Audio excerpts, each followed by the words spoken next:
Hi everyone, so before we start hand building our mugs, it's important that you know the different additive techniques for hand building. It's also super important that you know all of the tools that you can use while you are making with your clay. So to start this project off, I want us to do a clay form practice. I want you to make the shape and put it inside of each outline just to get your hands used to working with the clay. So what clay is essentially is it's a bunch of dirt with water that is dug up out of the ground, and when it dries, all of the moisture comes out of the clay, and then I bake it, and then we paint it, and then I bake it again. So before you start kind of working with this, it's important to just kind of practice the additive methods so that you can make pieces to attach to the side of your mug. So to start, I want to have us start with the spear. So you're just going to take off a little bit of your clay and you're going to make what the sheet says. So essentially what we're doing is we're starting with a ball, a sphere. So what I like to do is I like to have my hands go in circle, and I like to press the clay in between it too. You'll also have clay mats nearby. Another way to make a sphere is to put your hand in a circle and then press the clay ball underneath your hand and go in a circle. So once you have the shape, I want you to stick it onto the practice sheet and then move on to the next one. So the next one is still a sphere, but it is a little bit smaller. And then I have two here. Beautiful. So there's my 4 spheres, just to get your hands used to it. Next is coil. Now, one of your methods for building a mug is coil, and essentially what a coil is, it's like a worm of clay. So what you're going to do is move your hands up and down, or you can use your clay mat to roll up and down. And what you're looking for is even along the coil. So if you rub or go up and down too much right here, it thins out the clay right there. So we want it to be uniform throughout. With any of these building techniques, if you make a mistake, just push it all back together and you can start over. So you're looking for uniform clay all the way across. I'm gonna measure to my practice and put it on there. Next one is a spiral. So you're gonna make your coil again. And then you're gonna roll it into a spiral, just like that. Put it on there. Next one's a spiral, but it's not touching when you roll it up. Perfect. So those are the different types of coils. Now, when you're doing hand building also, you're going to be doing attachments. So to attach something, you need to use your tools in order to get your clay to stick together. This method is called scoring and slipping. Scoring is to mark up your clay and get a bumpy texture, and then slip is the glue for your clay. So you'll see too, your slip looks something like this, and essentially what slip is it's watered down clay. And the way this works is the bumpy texture creates those holes, and then the slip fills those holes, so when the clay dries, you will see that it'll work just like a glue. So I want you to try this using your coils. So first we're gonna create one spiral, and we're gonna attach it to a second spiral. Okay, the way you score and slip is you need to create that bumpy texture with your tools. So I have these scoring tools here. These are also great for cutting and slicing your clay if you need to. So you have to score first, which means get that bumpy texture, and you're scoring wherever you are attaching. So I'm going to attach this piece to this piece right there. Now where I put the score marks is where I need to put the slip. So I have paint brushes, and you're just gonna paint the slip on, and then you're gonna press to attach it. If you forget to get the bumpy texture or the scoring, then when your clay pieces dry, they will fall apart because nothing is holding them together. And you can see how I'm just using my hand and my fingers to smooth out that score mark and really get those details looking nice. So I want you to try attaching 2 spirals or 2 coils together, and then I also want you to try to attach 2 straight coils together just so you can kind of get the feel of what that looks like. So I'm going to make 2 coils. I have one here, and then I have a second coil here, Here's my scoring, my bumpy texture. I'm gonna attach it here. So there's my bumpy texture. Add your slip. Stick them together, smooth them out. And then I've scored and attached those so that when they dry, they will stay together when they are fired. I think it's also important that you also know the tools that are in your clay kind of work kit. We have our slip here. We have sponges and water here, which is great for smoothing clay. So if you're working lightly, the only thing is if you add too much water back into your clay, it will start to turn into slips. So you want to be mindful of that. We have rollers to create slabs, and what a slab is a flat piece of clay. Notice too how I'm working on the tray. If you work on the tray, your clay doesn't stick to it. So if you're making a slab, you can easily take one of your tools and cut different shapes like that. This tool right here is called a rib, and they are great for smoothing surfaces. You also can score with a rib, and you can smooth with a rib. So use those for smoothing. And then I have our paintbrushes here. I have needle tools that look like this. This is for subtractive clay work.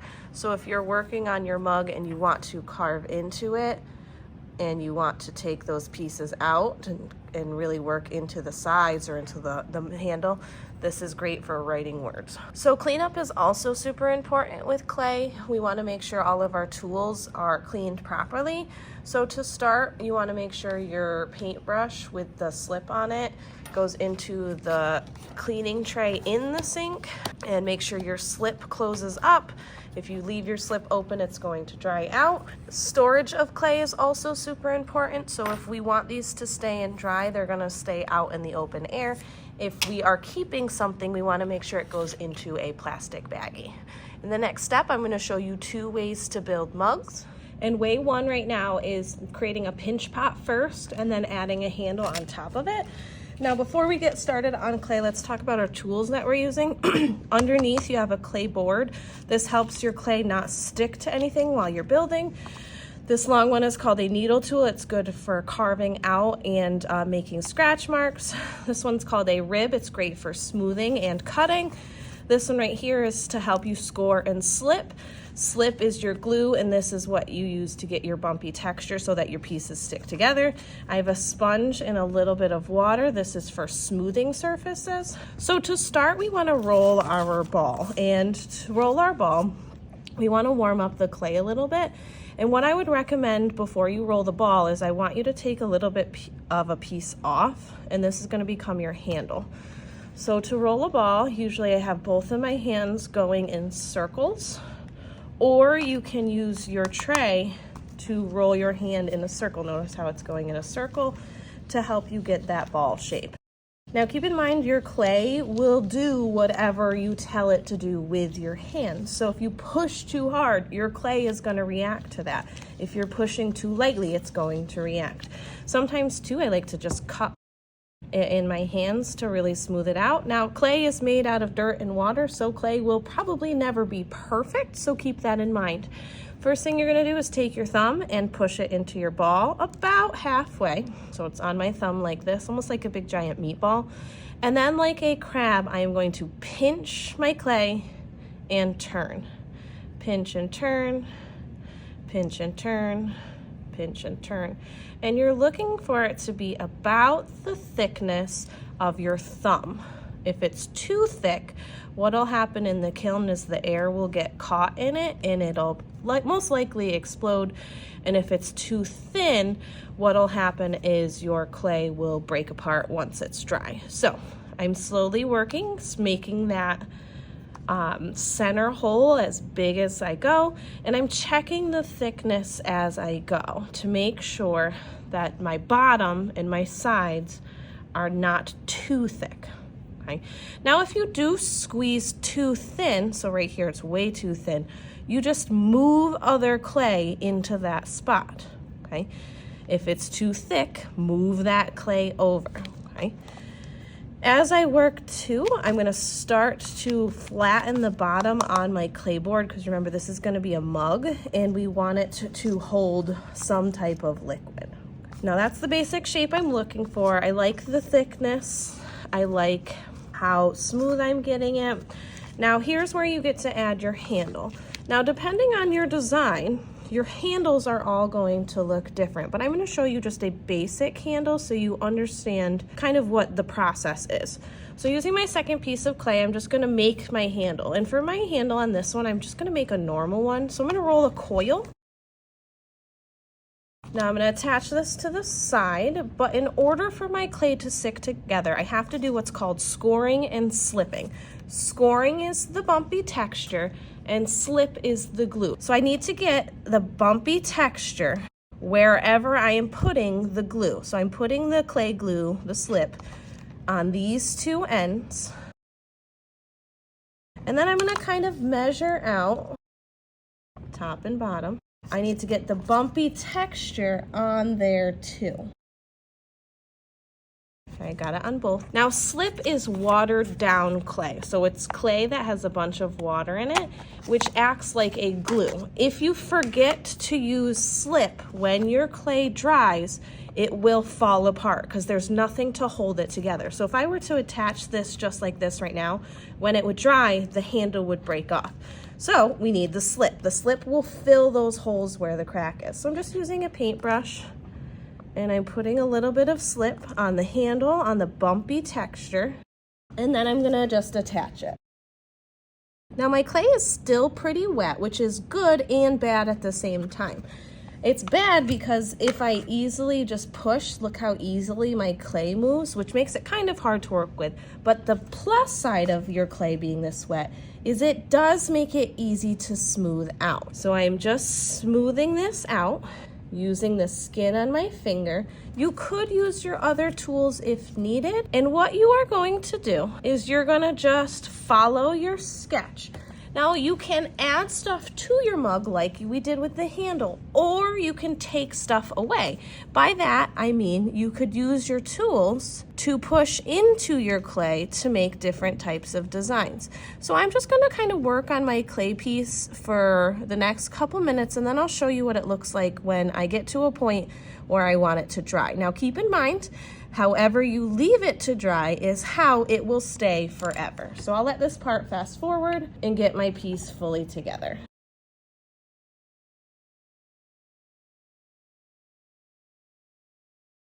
Okay, I have my mug to a good spot. Keep in mind that how you leave it is how it's going to dry, which is how it is going to stay forever when I fire it. So like these little small clay, I like to call them clay boogers, if you leave them on there, they're gonna stay there forever. So if you don't want them on there, make sure you take them off. Now, 2 ways to store your mug. If your mug is done, you need to flip it over and write your initials on the bottom. So my first name starts with an A, and my last name starts with an S. I'm carving that into the bottom. And you are gonna put this on the clay drying rack to dry like that. If you're not done, you need to get a Ziploc baggie. You're gonna write your name on the baggie, and you're gonna very carefully put your mug inside the baggie. Now this will avoid it and stop it from drying until next class, so very carefully put your mug in there, and then you're gonna zip your baggie up and we're gonna put it on the shelf just to stay like this so you can work on it until next class. In the next part, I will show you how to make a coil mug. Perfect. The second way to hand build a mug is called the coil method. So you're gonna start with a relatively large piece of clay, and then I would just section off a part of it to make the base of your mug. The base of your mug is the bottom part that you attach all of your coils to. So I'm gonna start with just a circle, and I'm gonna roll it into a slab. And a slab should be about the thickness of your thumb. And I usually think of just like a big chocolate chip cookie. That's the thickness we're looking for. If you make the thickness too small, when your clay dries, it will start to fall apart and chip into pieces. If it's too thick, there's a chance that your clay may kind of explode in the kiln because the air bubbles will get trapped inside of it. So what I want you to do is figure out what you want the bottom of your mug to look like. If you're making a heart mug, form it into a heart. Use your needle tools and use your cutting tools to shape it into the shape that you want. I know that my mug is going to be a circle shape, so I'm gonna start here. Once I have my circle shape, I need to start making my coils. Now, how you decide to do your coils is completely up to you. You can do any of your coil methods here. You can do spheres and attach them. You could do the spirals and attach them. You also can build coils up and attach them to themselves. I think that's the method that I'm going to use. So first I need to start with my coils. Okay, I have my first coil measured out, ready to go. So I need to score and slip every time I attach clay together. So to score, we're doing that bumpy texture.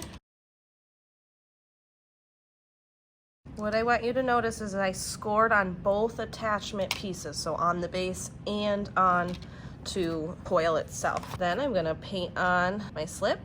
Your slip is really going to fill those score marks and help attach everything together. I have them attached and I pressed pretty good on them, and now I'm just going to smooth. Sponges are also great for smoothing. I like to dip sponge into the water, then squeeze the water out, because you don't want to add all of that extra water to or back into your clay. Perfect. So I'm just going to continue to build my coils up this mug. I'll let this part fast forward.